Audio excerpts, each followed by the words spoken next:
What? This is Andrew Jones, former reporter with the Young Turks. How'd you like the rally? Oh, the rally, let's just say for a Brooklyn cold day, was pretty as good as it could be, honestly. Ty thought he was a little too scripted, too on the notes. Oh, come on. I mean, you know he's going to always keep it his own solid thing. That's what makes Bernie effective. He's not going to be pandering to a crowd. He's not going to be talking about, oh, I'm back at Brooklyn College. That's what makes him so effective. And, I mean, you can't even blame him because it's brick cold out here. So, come on. My feet are frostbitten. That's why you should become a status quo member. My feet is frostbitten. I can't even feel either. That's what we're doing for you, the people. You're a political guy. You know, I see a lot of Johnny-come-lately progressives, you know? All of a sudden, Kamala Harris loves Medicare for all. Didn't love it when she was running for the Senate, never even mentioned it.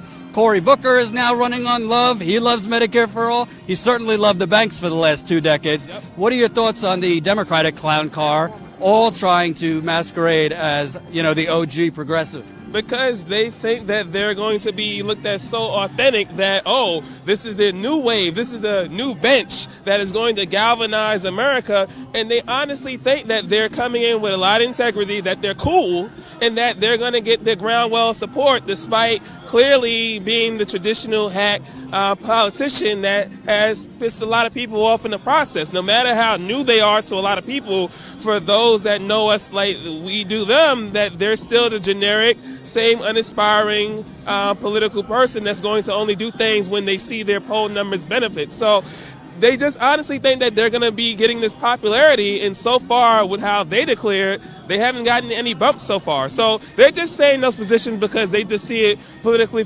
feasible. And Julian Castro, too, with the reparations and everything, he just sees it as an opportunity because he's polling less than 1%. And you know what's interesting? Let's keep it real. Let's keep it real, okay? Come on, let's do it. Now, if Beto O'Rourke, Joe Biden, Kamala Harris, Cory Booker, any one of them even sniffed $10 million in a week, CNN would be calling the election. Oh, yeah. They say, oh, my God, the Democratic primary is over. Give it to Joe, the Obama coalition, blah, blah, blah. Bernie Sanders? Well, yeah, but is he too old? Is he too old? Wait, but all these other, you know, I love the new one. Wait a minute. Well, all these other candidates came over to you, Bernie, so why don't you hand the baton? Yeah, I mean, you had CNN yesterday. Come on, Ty, keep it real now. You had CNN still begging for Beto O'Rourke to be in the race. Beto O'Rourke, who clearly is polling like less than 3%, they're still saying, oh, is Beto going to announce? When is he going to announce? Da-da-da-da-da. It's just whole moving the goalposts that they have for Bernie constantly, that they still want to try to make sure it can be as negative as possible and to try to move the expectations beyond him and then just say, oh, well, Bernie, you got all this new blood, so now you should just go into the sunset and be all right with what you have already focused on. And that's the desperation that they're showing, and it's going to be hilarious how they're going to come up with even new things to try to discredit him getting those fundraising benefits and setting whole records like he's had already in the first week. And I'd like to ask you, because I was interviewing supporters online before this started, I want to give the viewers kind of an idea who weren't here. It seems to me like people were just kind of like, all right, discouraged after 2016. Bernie dropped out. They were mad at him for a second for endorsing Hillary, whatever. But from the vibe I'm getting, it's like the band's back together and people were just like itching, ready to go. Like, it's kind of just like, I don't see any fatigue at all. I see people revved up, ready to rock and roll. Come on, like when I saw that it was snowing today, and I was like, damn, it's really snowing. Like, I got to trek all the way out here.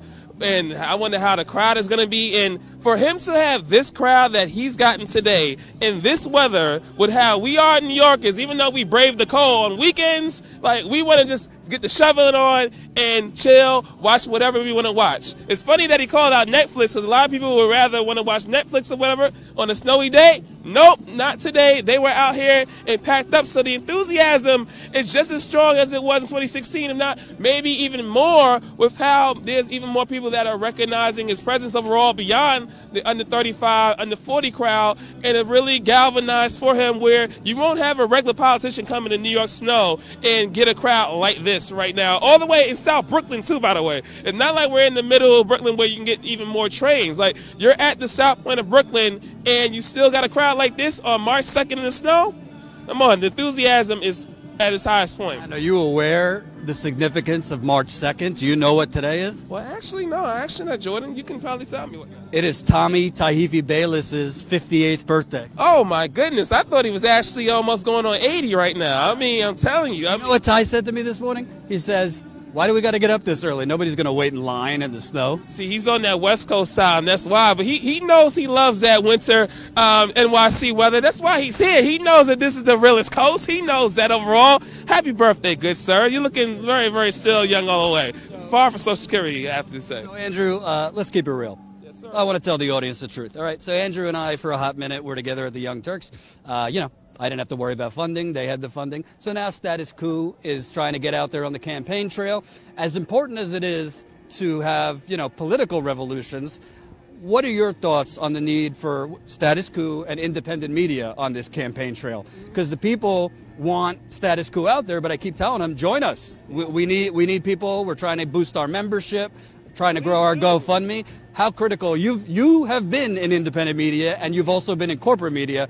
How critical will it be to have Status Quo on the road to give the microphone to Bernie voters and elevate their voices? If you don't want independent media organizations to have Amazon commercials all over their TV, Netflix commercials, Walmart commercials using black music to try to be popular on TV, and have to worry about your sources being compromised, or if they're asking false equivalents, centrist media questions to try to gin up stuff, to try to make at least one crazy party rational in this country, then you need independent media sources like this sir here, who's been in the trenches overall, and not only with Status Quo, but any other independent source that is proven to be viable and credible, as many as we can, because you don't have to want to rely on Poppy Harlow or Chris Cuomo to basically try to false equivocate and everything like that. Well, I mean, like if you mean Wolf Blitzer's not looking out for me? Oh, or you mean Nicole Wallace is going to be having her full cleansing of all her Republican hackery? If you don't want to worry about that overall, if you don't want to worry about Chris Hayes having Jennifer Rubin on for the 80th billionth time and trying to be a legitimate source, by the way, Chris, I know you're cool people, but sorry, I have to keep it real. Sorry if you don't like that.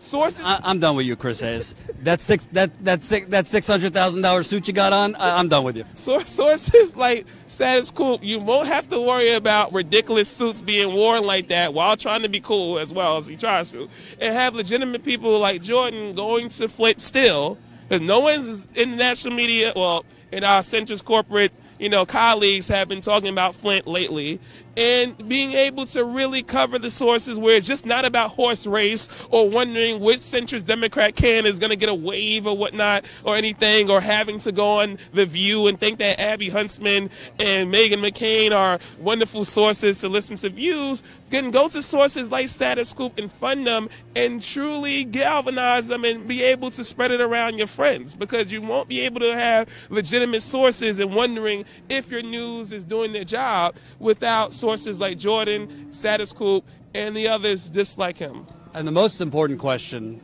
why you been dogging me for a year? I keep asking you to hang out, you never get back to me. Do I got bad breath or something? I mean, you got, first of all, you got Ty right here. You got the West Coast black man here.